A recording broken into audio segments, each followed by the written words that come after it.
WZDX presents an extra look at the hottest action from the world of sports.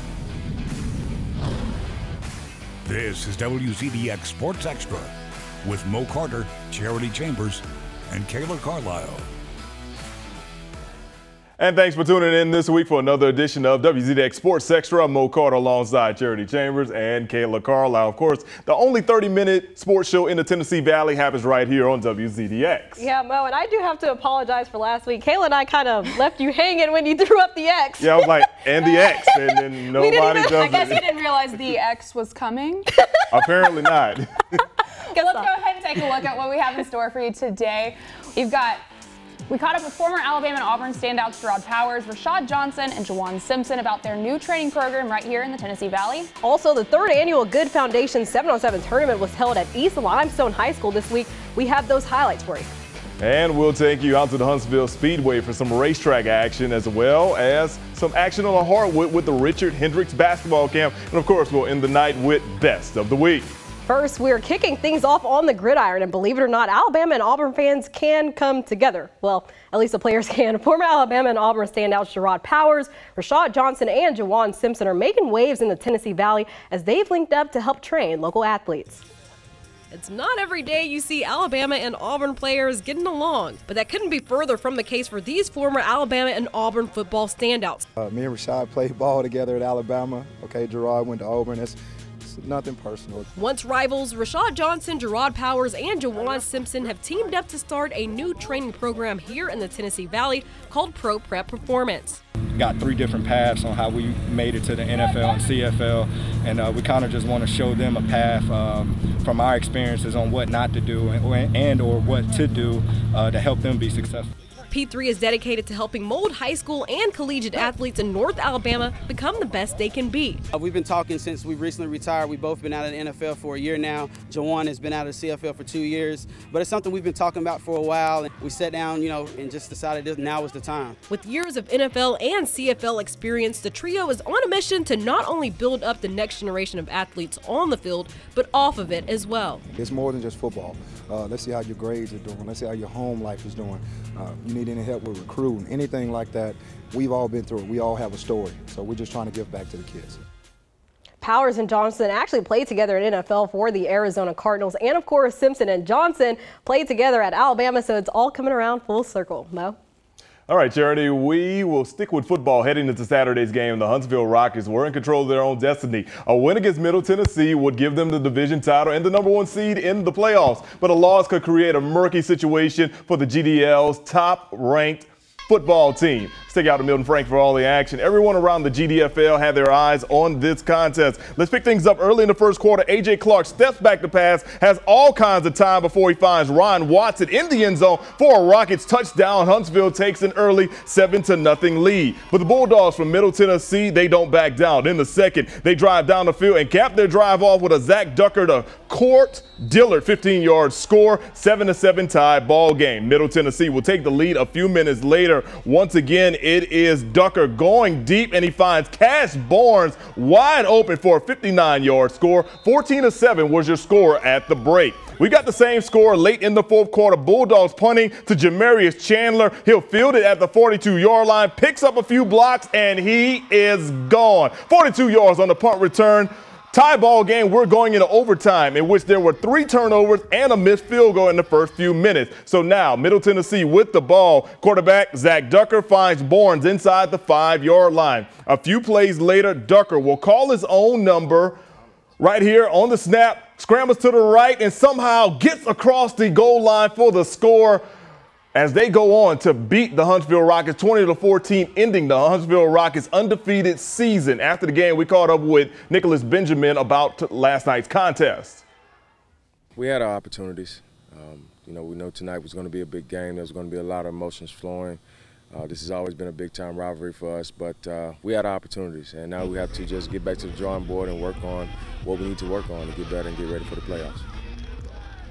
That loss did cost the Rockets the division title, but they're still heading to the playoffs. They'll probably just be a wild card team.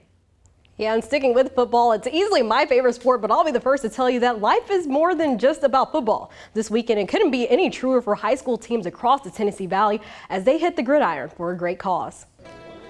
What better thing could we teach these guys than to know that tomorrow you never promised what you got today? From touchdowns to interceptions. Much like life, football is a game of ups. I just love football in general, so coming out here and playing with my teammates, that means something to me. And downs. It gives the guys a chance to come out and compete, and they get to find out about somebody that was a guy that was on top of the world, and then the next day, you know, you find out that things are not going to go your way, and that's the way life is. This weekend, 6 local teams hit the gridiron for the 3rd annual East Limestone 7-on-7 tournament. But the tournament, far from ordinary. The teams were playing for former Alabama standout Kerry Goode. He was diagnosed with ALS back in 2015. He's fighting a hard fight right now, fighting ALS. We're doing this benefit tournament for him, give him all the proceeds, and hopefully it'll help him in his fight against that horrible disease. Coach Pugh says the teams were able to raise around $2,000 for Goode, a person who has shown them that when life knocks you down, you get back up and get ready for the next play. One thing we told them out here, you know, it's what's your purpose, you know, as a football player, is to make sure that when life gets tough on you, you know, you've got something to fall back on where you need to live each day to the fullest and try to help people when they need help. Man, what an inspirational story. Made me want to get out there and suit up. The championship game in the tournament featured East Limestone versus the SPARKMAN Senators. The Senators came out on top. Mo? All right, Charity, one of the key players from the tournament and someone we will have an eye out on this year is SPARKMAN's Dell Pettus. He actually recently committed to the Troy Trojans, and he says the decision to get on board with the Trojans was an easy one. From the beginning, they were the like most interested school in me, and they told me I got to do one thing, come to camp and just do my thing. And they were loyal. I came down there, I showed out, and God blessed me. He gave me an offer. So as long as they were just loyal. That's what mattered to me the most. Now, of course, Pettus will be one of the fastest defensive backs in the area. We'll have an eye out for this upcoming year. But Kayla, you also saw some fast action on the Raceway. I did. I learned a lot, too. For one, this track holds records from some of NASCAR's best. And, hey, even some of you at home might remember coming here as a kid. It's the Huntsville Speedway, and it's back and open for business.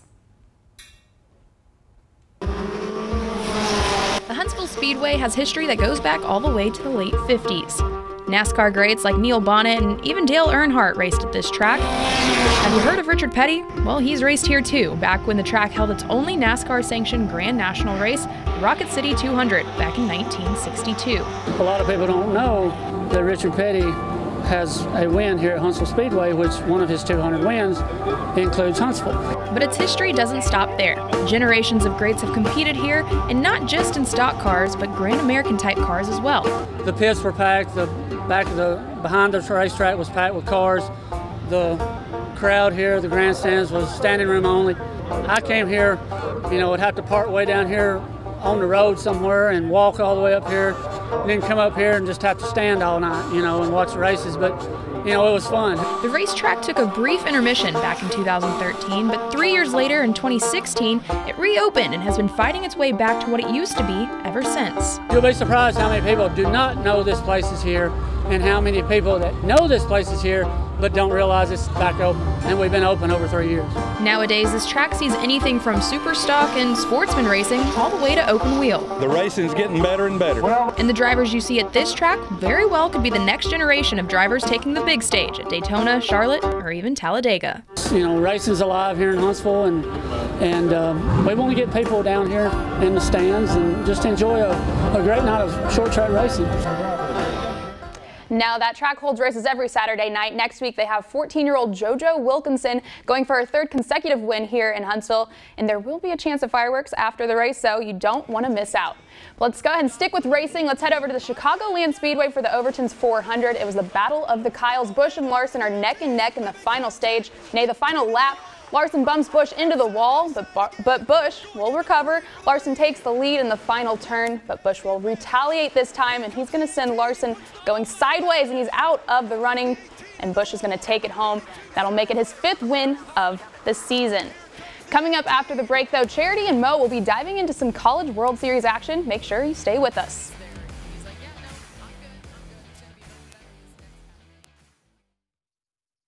And now back to the action. on WZDX Sports Extra.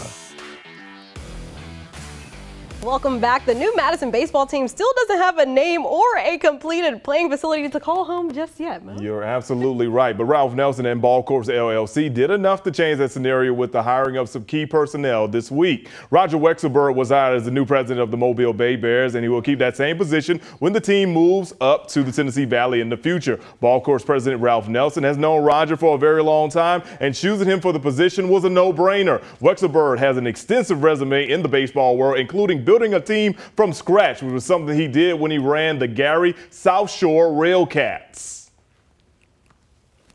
It's a different animal than being named a general manager of an existing team in an existing market which has a history, an immediate history. The ability to come into a market that had baseball before, that had successful baseball before, and then lost the team is exciting. But most of all, it's overseeing the construction of a multi-million-dollar stadium that will change the dynamic of what minor league baseball was here in the past. Wexelberg will officially begin his stint on July the 16th. Jenny Askin named the VP of Corporate and Community Partnerships. Now we will stick with baseball on to the College World Series. Two teams left standing in Omaha this week, Arkansas and Oregon State. Yeah, Oregon State seeking their third title, Arkansas seeking their first. The Hogs took game one, so we're going to go ahead and get started with game two. The Razorbacks could sweep the series with the win in this game. No score yet, but Arkansas has the bases loaded. Bryce Fimmel uncorks a wild pitch. Jared Gates scores easily from third. Arkansas goes up 1-0. Top of the fourth, Arkansas still up 1-0. Oregon State changes that, though, thanks to an Adley Rutschman solo home run. That is over the left field wall, his 9th of the season. Game tied at 1 apiece. Bottom of the fifth now tied at 2. Carson Shaddy rips one into deep left center for an RBI single. Heston Jerstad scores. Arkansas regains the lead 3-2.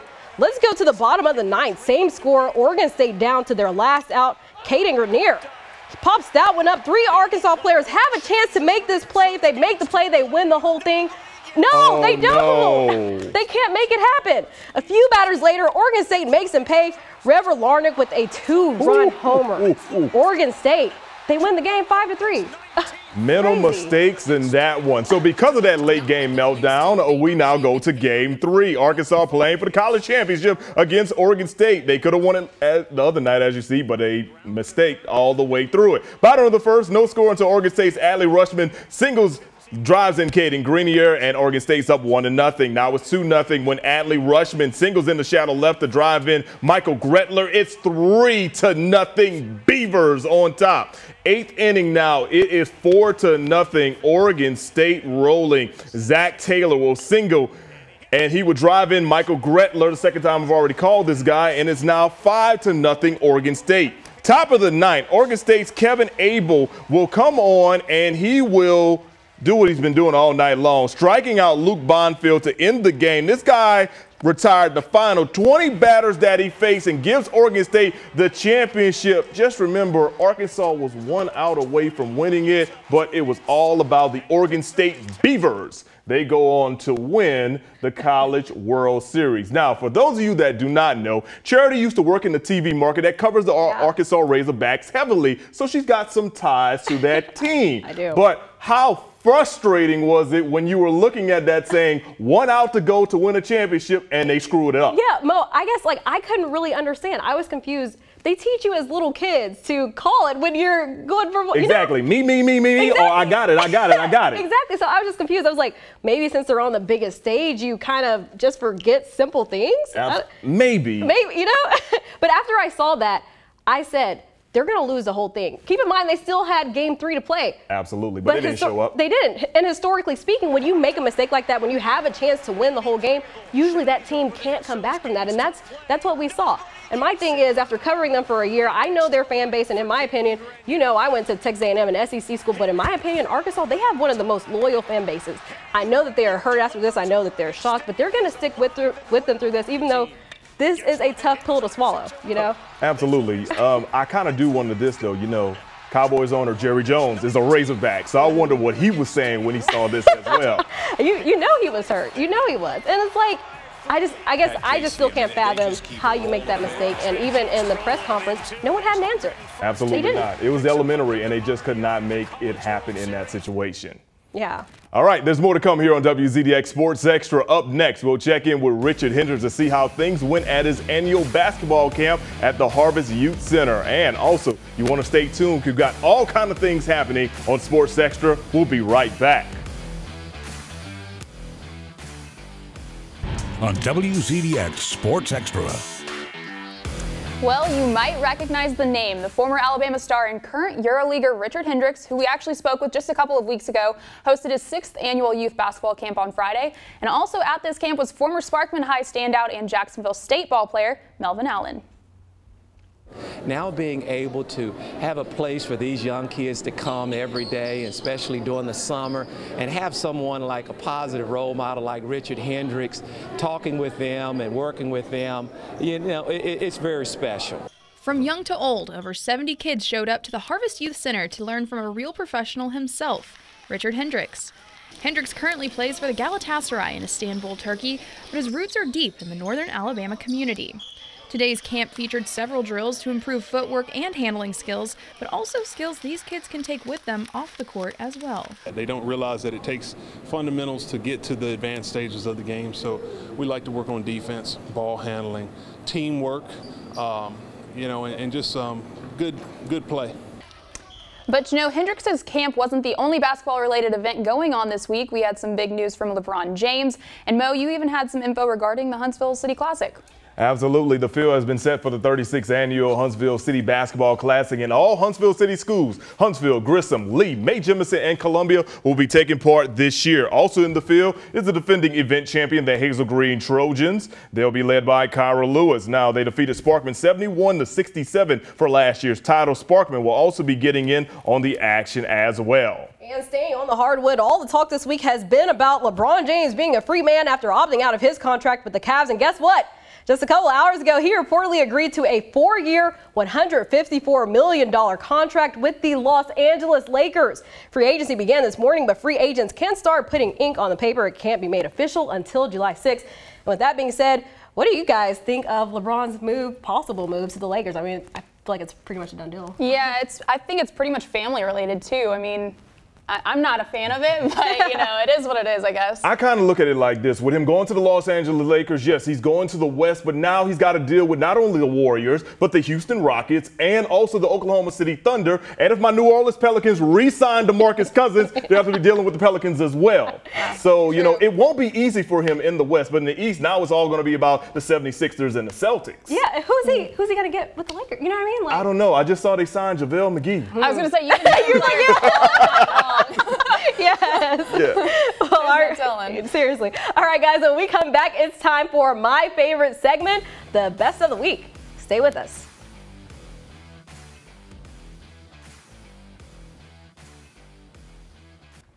Welcome back. We reached the final stretch of the show, which is a fan favorite. It's the best of the week. Sometimes it's amazing, sometimes it's horrifying, and sometimes the plays are just downright funny. University of South Alabama alum Kayla Carlisle is up first. Go Jags! Well, I've got an amazing two-handed play at the Nationals and Phillies game this week. And Nationals, Adam Eaton lines one back right off the arm of the Phillies pitcher, Vince Velasquez. But Velasquez quickly reacts and he throws it to first. Revenge is sweet and he gets him out. But it's not to mention also, you guys, Velasquez is a righty, and he just threw him out at first with a left-handed throw. Unfortunately, though, he had to leave the game to get checked out. But luckily, it'll just be a nasty bruise on the forearm for now. Oh, my gosh. That's crazy. Not bad, though. My turn now. I really could just let my video do the talking on this one. This is former Oregon State receiver RAHMEL Dockery with the sick one-handed catch. How does he do that, guys? He tweeted that he just wants one workout with the NFL to prove he belongs there. What do you guys think about this? Do you think he's going to do that in a game? Like he's. I mean, like, right? I mean, that's pretty awesome. That is amazing. I mean, look at the control on the back. Also, the long jump just to the wall. Exactly. Exactly. It's like he's Spider-Man as he's gripping the ball as well, coming into his hand. Yeah. All right, and finally, apparently I must love when real-life animals and sporting events collide. A soccer match in Australia had an uninvited guest last week. A kangaroo hopped the fence and bounced right onto the field. But he didn't want to be a spectator, so he jumped right in.